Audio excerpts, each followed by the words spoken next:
Kenapa kaca mobil depan lebih besar daripada spion mobil yang untuk melihat ke belakang? Karena melihat ke depan dan selamat sampai tujuan itu lebih penting daripada selalu melihat ke belakang. Melihat ke belakang boleh-boleh saja, tapi itu bukan prioritas. Karena melihat ke depan lebih penting daripada melihat ke belakang. Begitu juga dengan manusia. Masa manusia itu dibagi menjadi 3. Masa lalu, masa kini, dan masa yang akan datang. Banyak manusia yang selalu gagal itu hanya karena trauma. Dia gagal move on daripada masa lalunya.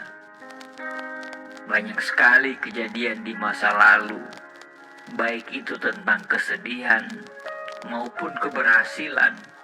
Semua itu harus dilepaskan. Anda tidak akan bebas kalau selalu mengunci diri dengan penjara masa lalu. Anda tidak akan pernah melihat cahaya masa depan bila selalu menahan diri Anda dalam kegelapan masa lalu. Kalau Anda memang berniat ingin melanjutkan hidup, lepaskan beban masa lalu itu dari punggungmu. Kalau rumah Anda tiba-tiba ada orang asing yang masuk ke dalam rumah dan menetap di situ, kira-kira Anda mengizinkan atau tidak? Tentu tidak. Begitu pula dengan pikiranmu. Kenapa Anda membiarkan masa lalumu masuk dalam kegembiraan hidupmu di masa sekarang ini? Lepaskan dan move on lah. Kalau punya momen sedih di masa lalu, lepaskanlah. Jangan biarkan masa lalu itu tumbuh subur dalam pikiran Anda. Apalagi sampai mencuri kegembiraan Anda sekarang. Ada seseorang yang sangat Anda benci di masa lalu. Jangan biarkan dia selalu ada dalam pikiranmu. Lepaskan dia. Kalau Anda selalu membiarkan dia ada dalam pikiran kita, lama-lama dia akan menjadi seperti virus yang akan bisa membuat kita sakit dan tidak maksimal dalam meraih semua impian kita. Bagaimana caranya supaya kita bisa move on dan melupakan masa lalu? Yang pertama, maafkanlah orang lain. Cerita kenangan tentang masa lalu yang menggores hati memang akan membuat sakit hati dan mungkin saja menimbulkan dendam. Namun, apabila Anda terus mengingat kenangan ini, itu akan memberikan kesempatan kepada pikiran negatif untuk timbul.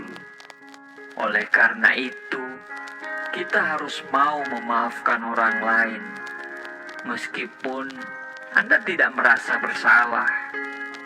Ini merupakan pilihan terbaik daripada menyimpan rasa sakit hati. Yang kedua, maafkan diri sendiri. Jika Anda merasa bersalah dan menimbulkan kekacauan di masa yang sudah lewat, cobalah untuk memaafkan dirimu sendiri. Ya, walaupun memang sulit, namun akan lebih sulit lagi jika terus-menerus menyalahkan diri sendiri. Mengapa? Karena bisa akan muncul rasa putus asa, malas melakukan apapun, tidak produktif, dan pada akhirnya kita akan membatasi ruang gerak kita dalam segala hal.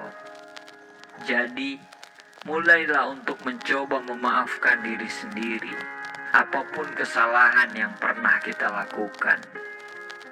Nomor 3, ceritakanlah kepada orang yang terpercaya. Memiliki sahabat sejati adalah sebuah karunia dalam hidup ini.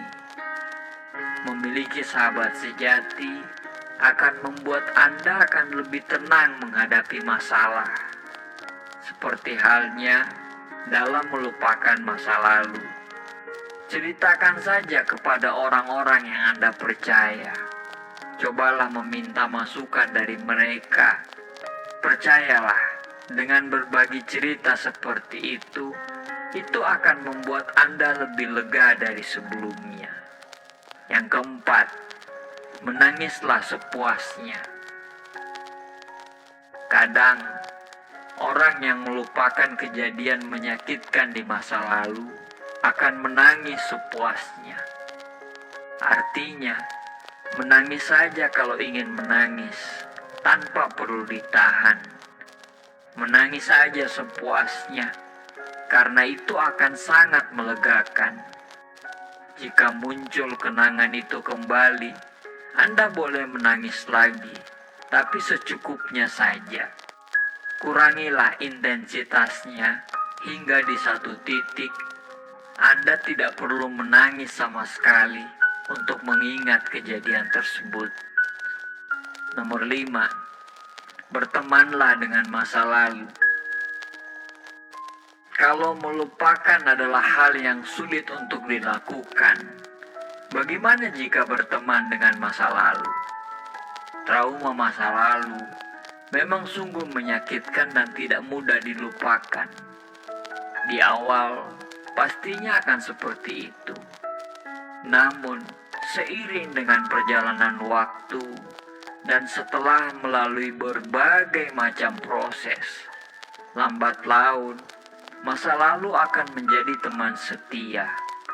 Ketika Anda mengingatnya, Anda bisa memetik hikmah dari kejadian tersebut. Paksakan untuk berteman dengan masa lalu. Jangan hindari bila dia datang dalam ingatan kita. Di awal akan sangat sakit, tapi lama-kelamaan kita akan menjadi terbiasa. Yang keenam, berpikir positif. Yakin bahwa semua akan menjadi hikmah dalam kehidupan di masa yang akan datang. Cobalah berpikir positif dan lakukanlah upaya yang terbaik supaya lebih produktif. Melakukan banyak aktivitas yang menyenangkan dan giatlah bekerja untuk membuat pikiran buruk di masa lalu itu bisa lenyap dari kepala kita, meskipun tidak sepenuhnya. Yang ketujuh, ikhlas dan senantiasa berdoa. Kata ikhlas memang mudah terucap, tapi melakukannya memang sangat sulit sekali. Mampu menerima apapun yang telah lewat di masa lalu akan membuat jiwa, raga, dan hati kita menjadi lega. Berdoa menjadi salah satu hal yang terpenting yang tidak boleh ditinggalkan. Percayalah bahwa kekuatan doa kadang melebihi apapun. Balas dendam yang terbaik adalah move on dan bergerak maju. Anda harus berani melepaskan semua beban di masa lalu. Tunjukkan bahwa Anda kuat untuk melepaskan masa lalu dan terus berjalan menikmati hidup kita sekarang. Dan untuk impian kita di masa yang akan datang. Apapun yang terjadi di masa lalu, jangan sampai menjadi batu sandungan kita untuk meraih masa depan. Orang-orang hebat, ketika mereka belum berhasil, mereka tidak akan menyalahkan orang lain. Mereka akan mencari tahu apa yang tidak beres dan mereka akan memperbaikinya. Mereka akan bergerak cepat dan fokus untuk melakukan hal-hal positif lainnya. Mereka tidak berfokus untuk menyalahkan, mencari kambing hitam, atau hal-hal negatif yang lainnya. Mereka akan selalu berfokus pada hal-hal yang baik, karena mereka tahu berfokus pada hal-hal yang baik akan menghasilkan hal-hal yang baik juga. Jangan biarkan kesedihan dan kesakitan di masa lalu mengambil masa kita sekarang. Jadikan kesakitan dan kesedihan kita sebagai kekuatan untuk menjalani masa kini dan masa depan kita. Jika kita tidak bisa melepaskan masa lalu kita, masa depan kita akan menjadi korban. Fahami fakta ini. Anda akan selalu menderita bila selalu menyimpan dendam. Tetapi Anda akan menjadi pemenang bila Anda berhasil melepaskan dendam tersebut. Ego kita akan berkata, "Saya akan bahagia ketika semua menjadi sempurna." Tetapi kenyataan yang sebenarnya adalah, berbahagialah, maka semuanya akan menjadi sempurna. Bahagia dulu baru sempurna, bukan sempurna dulu baru bahagia. Jadi, berbahagialah. Lakukan apapun untuk menemukan bahagiamu. Bukan karena semuanya baik, tetapi karena Anda melihat kebaikan dari segala hal. Bukan karena setiap keadaan adalah keajaiban, tapi Anda selalu melihat keajaiban dalam hidup Anda sendiri.